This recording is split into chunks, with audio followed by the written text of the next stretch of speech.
안녕하세요. 신종플루를 절대로 걱정하지 않는 남자 신상훈입니다. 왜 걱정하지 않냐고요? 웃어보세요. 웃으면은 면역력이 강해져서 신종플루가 아니라 별의별 게 다 오더라도 여러분 건강하게 사실 수가 있습니다. 항상 웃으세요. 제가 시골에 놀러 갔을 때 말이죠. 그 마당에 펌프가 있더라고요. 펌프. 그 펌프를 막 이렇게 눌러가지고 물을 막 그냥 끌어내던 그 기억이 있는데요. 그거 그냥 하면 안 됩니다. 물을 바가지로 부어가며 손잡이를 막 위아래로 흔들어야지 물이 막 그냥 솟구칩니다. 처음에 물을 나오게 하는 게 힘들지 일단 나오기 시작하면요. 펌프질은 아주 수월하게 이루어지던 그런 기억이 납니다. 그래서 시작이 반이다 란 이런 말이 나왔는지도 모르겠습니다. 그런데 애드립을 하는 데 있어서는요. 시작이 전부입니다. 첫 애드립이 그만큼 중요하다는 얘기죠. 특히 당신의 입술에서 처음 나오는 그 첫 마디가 모든 대화나 연설을 좌우합니다. 그래서 시작이 전부다라는 그런 얘기죠. 첫 마디는 그 사람을 만나기 전부터 시작이 됩니다.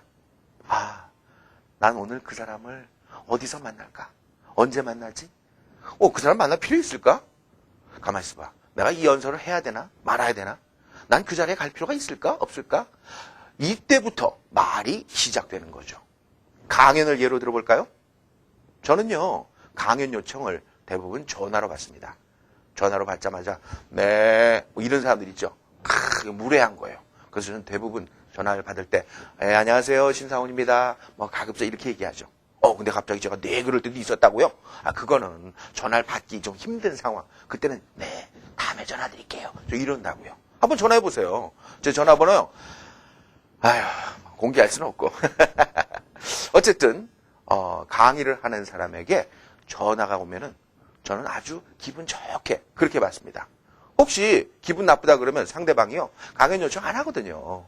전화로 대화하면서 중요한 내용이 대부분 전달되는 건 바로 첫 마디입니다. 특히 강의료 부분을 얘기할 때는요. 굉장히 좀 껄끄럽습니다. 그래서 대부분의 강사들이 그냥 원하는 대로 주세요. 이렇게 얘기하기도 하죠. 저도 처음엔 그랬어요. 준비하신 대로 주세요. 그때 준비를 안 했더라고요.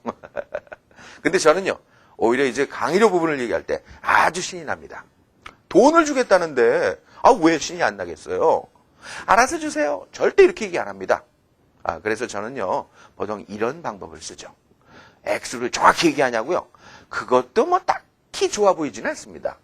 그게 사실은 정확하고 정직하고 그렇게 생각될 수도 있지만 우리나라 사람들은요. 너무 정확하면요. 정남이가 떨어진다. 이런 생각들을 좀 가지고 계시거든요. 그래서 저는요.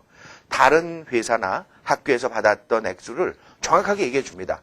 이 회사에서 이렇게 받았고요. 이 학교엔 이렇게 받았습니다. 절대로 비교해 볼 일은 없으니까. 그렇게 하면요. 대충 그쪽에서도 얼마를 드리는 게 낫겠구나. 이런 생각을 한다는 거죠. 담당자가 웃으면서 강의료를 많이 챙겨줄 수 있는 방법. 그것도 역시 유머입니다. 한 번은 이런 일이 있었어요. 얼마를 드리죠? 그냥 저희 힘드신데 그냥 교통비만 주세요. 교통비. 정말요? 예. 근데 저 헬기 타고 갑니다. 헬기. 개인 간의 대화도 마찬가지입니다. 그 사람을 내가 왜 만나는지에 대한 이해와 결정이 말을 잘하는 비법입니다. 만나기로 했다면 다음 세 가지를 명심하십시오. 첫 번째, 앞서 준비하라. 대화를 할 내용을 앞서서 준비하는 것이 무엇보다 중요합니다. 미리 준비하면 실수도 없고 이야기의 주도권도 잡을 수 있습니다. 처음 만나는 사람인데 여러 번 만난 것 같은 느낌을 주는 사람이 있습니다. 이건요. 말할 걸 미리 준비한 그런 사람들입니다. 그러니까 자연스럽게 대화를 이끌기 위해서 미리미리 준비하세요. 어떤 남자들 보면요. 만나가지고는 어디 갈까요? 뭐 먹을까요? 그런 남자 만나고 싶어요. 미리미리 준비를 쫙 해야지. 두 번째, 앞서 나가라. 상대방이 말하기 전에요. 말을 앞서 차고 나가라. 이런 뜻이 아닙니다. 그런 사람들은 재수없어요. 약속 장소에 미리 나가라는 뜻입니다. 녹화 시간에 헐레벌떡 달려와서 좋은 방송하는 그런 출연자 전 본 적이 없습니다. 미리 충분한 시간을 가지고 여유 있게 대본을 들여다보는 이런 연기자가 연기를 잘합니다. 실제로 방송국에서 보면요. 고참 연기자들이 더 먼저 와요. 그 신인 애들이 죄송해요 그러면서 늦게 온단 말이죠. 그러니까 여러분들도 항상 약속 시간에 먼저 나가서 기다리는 그런 습관을 가지시기 바랍니다. 진정한 프로는 시간에 쫓겨다니지 않습니다. 여유 있게 나가는 것. 특히 그 비즈니스 협상할 때는요. 먼저 가 계세요. 그럼 반은 성공한 겁니다. 특히 이런 말이 있죠. 그 외국에 가면은 그 몰이라고 그러잖아요. 백화점 같은 걸 몰이라고 부르는데 그 몰에서 약속할 때는요. 절대 지각하면 안 됩니다. 왜? 몰 지각한 놈이 되니까. 이 조크 듣고 못 듣는다고요? 뭘 모르는 사람이네. 세 번째, 뒤에 말하라. 상대방의 이야기를 충분히 듣고 뒤에 천천히 말을 하시기 바랍니다.